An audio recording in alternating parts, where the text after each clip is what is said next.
ఈరోజు అప్పు లేనివాడు మహాభాగ్యవంతుడు. పెద్దలు అంటారు అప్పు లేనివాడు అధిక సంపన్నుడని. ఈనాటి సమాజానికి అది చాలా బాగా వర్తిస్తుంది. ఎందుకంటే ప్రతి వాళ్ళ జీవితంలో ఈఎంఐలు, అప్పులు చాలా పెద్ద ఛాలెంజ్గా మారాయి. అయితే ఇలా బాగా అప్పులు ప్రెజర్ పెరిగేటప్పుడు చాలామంది చాలా విపరీతమైనటువంటి నిర్ణయాలు తీసుకోవటం, లైక్ సూసైడ్ లాంటి నిర్ణయాలు తీసుకోవటం, అలాగే విపరీతమైన స్ట్రెస్కి గురయ్యి రోగాల పాలవటం లాంటివి జరుగుతూ ఉన్నాయి. అయితే జీవితంలో మనుగడ సాగించడం కోసం అప్పులు చేయటం సహజమే. అలాగా ఒకవేళ అప్పులు ప్రెజర్ బాగా ఉన్నప్పుడు దయచేసి ఎక్కువగా స్ట్రెస్ తీసుకోవటం, లేదా దాన్ని ఇంకా సొల్యూషన్ లేదు, ఇంకే పరిష్కారం లేదని చెప్పి అలాంటి నిర్ణయాలకు వెళ్ళటం అనేది మంచిది కాదని చెప్పి మానసిక వైద్య నిపుణులు సూచన చేస్తూ ఉన్నారు. బాగా ప్రెషర్ ఉన్నప్పుడు అప్పులు బ్యాంకులు కానివ్వండి, క్రెడిట్ కార్డ్స్ కానివ్వండి, లేదంటే ప్రైవేట్ లోన్స్ కానివ్వండి, ఎవరైనా ప్రెషర్ చేసేటప్పుడు చట్టంలో కూడా ప్రొటెక్ట్ చేసుకునేటటువంటి కొన్ని సోర్సెస్ ఉన్నాయి. అది ముందు చట్టాన్ని తెలుసుకోవాలి. అందుకే చట్టం తెలుసుకుంటే అది మనకు రక్షణగా నిలబడుతుంది. భయపడాల్సిన అవసరం లేదు. ఎవరైనా అలా అప్పులు ప్రెజర్లో ఉంటే భయపడదు దయచేసి. చట్టంలో కూడా చాలా సోర్సెస్ ఉన్నాయి. అప్పులు తీసుకునే వాళ్ళని ప్రొటెక్ట్ చేయడానికి కూడా చట్టాలు ఉన్నాయి. అందులో ముఖ్యంగా RBI act, reserve bank of India act 1934 ఒకటి ఉంటుందండి. దాని ప్రకారం కూడా ఈ ఆర్బీఐ యాక్ట్ ఏదైతే ఉందో 1934, దీని ప్రకారం ఏ బ్యాంకులైనా సరే, ఎన్బిఎఫ్సిలు అయినా సరే అప్పు తీసుకునేటటువంటి రుణగ్రహీత అంటారు కదా, వారిని ఎక్కువ ప్రెజర్ చేయకూడదు. కొన్ని లిమిట్స్ ని మెయింటైన్ చేయాలి. వాళ్ళ దగ్గర నుంచి లోన్ రికవరీ చేసుకునేటప్పుడు they should follow the RBI rules అనేది ఒక నిబంధన ఉందండి. మార్నింగ్ 8 గంటలు కంటే ముందు, అలాగే ఈవినింగ్ 7 గంటల తర్వాత వాళ్ళకి కాల్ చేయటం కానీ, ఇంటికి వెళ్ళటం కానీ చేయకూడదు. అలాగే ఇంకో యాక్ట్ ఉంది మనకి, బ్యాంక్ రెగ్యులేషన్ యాక్ట్ 1949 అని చెప్పి ఉంటుంది. ఈ బ్యాంక్ రెగ్యులేషన్ యాక్ట్ ఏం చెప్తుందంటే, అన్ని బ్యాంక్స్ కానీ లేదా ప్రైవేట్ బ్యాంక్స్, ఎన్బిఎఫ్సిస్ ఏవైతే ఉన్నాయి ఇవన్నీ కూడా ఆర్బీఐ రూల్స్ ని తప్పనిసరిగా ఫాలో అవ్వాలి. ఎవరైనా వైలేట్ చేస్తే వాళ్ళకి మళ్ళీ చట్టపరమైనటువంటి చర్యలు వాళ్ళపైన మనం తీసుకోవచ్చు. ఇందులో ఇంకో సర్ఫేస్ యాక్ట్ అని ఒకటి ఉంది. దీన్ని మనం securitisation and reconstruction of financial assets and enforcement of security interest act అని చెప్పి పిలుస్తాము. ఇది 2002 యాక్ట్. దీంట్లో అప్పులు తీసుకునేటటువంటి వాళ్ళు ఎవరైతే రుణగ్రహీతలు ఉన్నారో వాళ్ళు ఈ ప్రెజర్స్ నుంచి బయటపడటానికి, లేదా అప్పులు ఒకవేళ ఇన్ కేస్ ఆఫ్ ప్రాపర్ గా పే చేయలేని పక్షంలో వాళ్ళు ఏ విధమైనటువంటి రికవరీస్ అంటే మీన్స్ రిలీఫ్ ని పొందొచ్చు అనేది ఈ చట్టంలో మనకి క్లియర్ గా చెప్పడం జరిగింది. డిఆర్టీ అని చెప్పి ఒకటి ఉంటుంది, డెట్ రిలీఫ్ ట్రిబ్యునల్ అంటాం.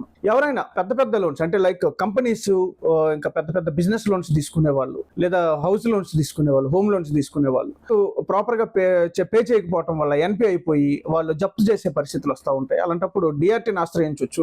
డిఆర్టీ ద్వారా మనం కొంత సమయాన్ని తీసుకోవచ్చు, కొంతగా కట్టుకునేటటువంటి వెసులుబాటును అడగొచ్చు. అలాగే హై రేట్ ఆఫ్ ఇంట్రెస్ట్ లేదా కాంపౌండ్ ఇంట్రెస్ట్ వచ్చేటప్పుడు వాటి నుంచి వేవరింగ్ అడిగే అవకాశం ఉంది. అలా మనం డిఆర్టీ నుంచి కూడా కొంత రిలీఫ్ పొందే అవకాశం ఉంది. ఇంకా డిఆర్టీ సెక్షన్ 17 ఏం చెప్తుందంటే, ఎవరైనా అలా ఒకవేళ హౌసింగ్ లోన్స్, ప్రాపర్టీస్ మీద లోన్స్ తీసుకునేటప్పుడు ప్రాపర్ గా పే చేయకపోతే వితౌట్ ఎనీ ఇష్యూ అంటే వితౌట్ ఎనీ నోటీస్, ఒక నోటీస్ ఏది ఇవ్వకుండా ఆ ఆస్తిని జప్తు చేసే అధికారం లేదు వాళ్ళకి.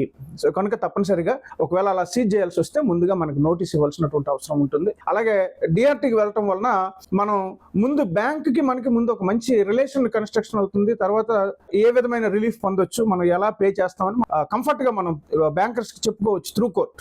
ఇది ఒక సోర్స్ ఉంటుందండి. ఇంకా ఒక పెద్ద సమస్య ఏంటంటే, బ్యాంకర్స్ లేదా ఈ రికవరీ ఏజెంట్స్ తాలూకా బాగా టార్చర్ ఉంటుంది. వాళ్ళు రెగ్యులర్ గా ఫోన్ కాల్ చేయటం, టైంలో కాకుండా అన్ టైంలో చేయటం, తర్వాత ఇష్టం వచ్చినట్టు మాట్లాడటం, లేదా మీ ఇంటికి వస్తామని చెప్పటం, మీ రిలేటివ్స్ కి మీ గురించి చెప్తాము అని చెప్పటం, మీ పరువు తీస్తామని చెప్పటం, ఇట్లాంటి బెదిరింపులు చేసే పరిస్థితి ఉంటుంది. సో వాటి నుంచి మనం రిలీఫ్ పొందడం కోసం సివిల్ కోర్టు ద్వారా మనం ఇంజంక్షన్ ఆర్డర్స్ కూడా తెచ్చుకోవచ్చు.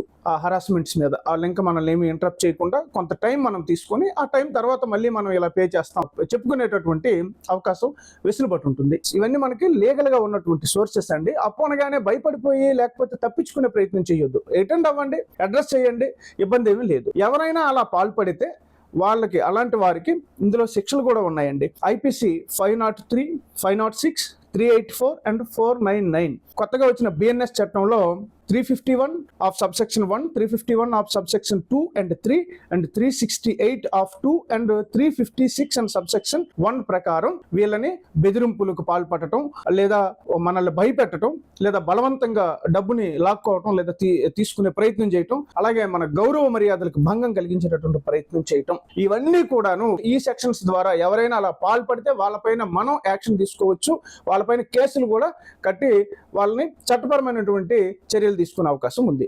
కనుక అప్పుల బాధలు ఉండేటటువంటి వాళ్ళు ప్రధానంగా అందరికీ ఉంటాయండి, కానీ ఎక్కువగా స్ట్రెస్ ఫీల్ అవ్వద్దు.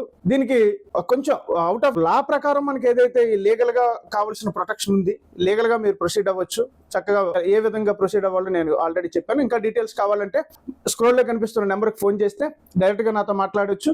ఇంకా మీకు ఇన్ డీటెయిల్డ్గా మీది ఏదైనా ప్రాబ్లం ఉంటే నాతో డైరెక్ట్గా మీరు వచ్చి కలిసి మాట్లాడవచ్చు, ఇబ్బంది ఏం లేదండి. ఒక ఫ్రెండ్లీ అడ్వైజ్ ఏంటంటే అందరికి కూడా అప్పులు ఎక్కువగా ఉండేటప్పుడు అందరికీ ప్రెజర్ ఉంటుంది. ఆ ప్రెజర్ నుంచి బయపడటానికి కొన్ని టెక్నిక్స్ ఉన్నాయి. అంటే అప్పుని ఎగ్గొట్టడం కాదండి, అప్పు నుంచి దూరం పారిపోవటం కాదండి, దాన్ని రిజాల్వ్ చేసుకునే పద్ధతి కొన్ని ఉన్నాయి. అవి ఎట్లా అంటే అవి ఇంకో వీడియోలో మనం క్లియర్గా మాట్లాడుకుందాం. ఒకవేళ బాగా అప్పుల బాధలు ఉన్న వాళ్ళు కిందని మీ డీటెయిల్స్ తెలియజేయండి, పేరే చెప్పాల్సిన అవసరం లేదు, మీ ప్రాబ్లం ఏంటో చెప్పండి, లేదా డైరెక్ట్గా నా ఫోన్ నెంబర్కి పర్సనల్గా మెసేజ్ చేయొచ్చు. కింద కనిపిస్తున్నటువంటి ఏ నెంబర్కైనా నేను అందుబాటులోకి వస్తాను. తర్వాత నెక్స్ట్ ఒక వీడియోలో ఈ అప్పుల బాధలు బాగా ఉండి ప్రెజర్స్ బాగా ఉండేవాళ్ళు ఏ విధమైనటువంటి విధానాన్ని ఫాలో అయితే ఆ ప్రెజర్ నుంచి బయటపడవచ్చు అనేటటువంటిది, అలాగే కొన్ని సోర్సెస్ ఈ బాగా ప్రెజర్ ఉన్న వాళ్ళకి ఇమీడియట్ గా కొంత ఫినాన్షియల్ రిలీఫ్ దొరికేటటువంటి కొన్ని సోర్సెస్ కూడా మనం మాట్లాడుకుందామండి. సో ఇవి యూస్ఫుల్ ఇన్ఫర్మేషన్, ఎవరైనా అవసరమైన వాళ్ళకి షేర్ చేయండి. ఇంకో మంచి అంశంతో మళ్ళీ కలుద్దాం. Thank you. జై హింద్.